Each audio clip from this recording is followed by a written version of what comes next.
মহাভারতের একটা ঘটনা যেটা আপনাদের বেশিরভাগ জনাই ভুল জানেন, তা হলো রাজা পরীক্ষিত, যিনি কিনা শমিক নামে এক ঋষির গলায় মৃত সাপ ঝুলিয়ে দিয়েছিলেন। কিন্তু এটা সত্য নয়, কারণ পরীক্ষিতের মতন একজন রাজা, যিনি যথেষ্ট ধর্মপরায়ণ, যার দেহে অর্জুন অভিমন্যু রক্ত বইছে, তিনি এই কাজটা কখনোই করতে পারে না।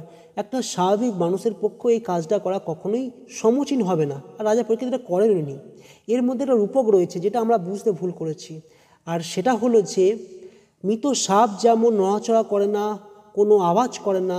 যখন পরীক্ষিত শমীক মুনির কাছে জল প্রার্থনা করেছিল, তার কাছে জানতে চেয়েছিল, তখন শমীক মুনির আচরণটাও ছিল ঠিক মৃত সাপের মতন। মৃত সাপ যেমন নড়াচড়া করে না, আওয়াজ, শমীক মুনিও সেরকমই কোনো আওয়াজ করেনি, কোনো নড়াচড়া করেনি, যেন তার গলায় একটা মৃত সাপ ঝুলছে। এটাই মহাভারতের কবিরা বলেছেন রূপক অর্থে। এই সম্পর্কে আরও বিস্তারিত জানতে আমাদের চ্যানেলের ভিডিও দেখে আসুন।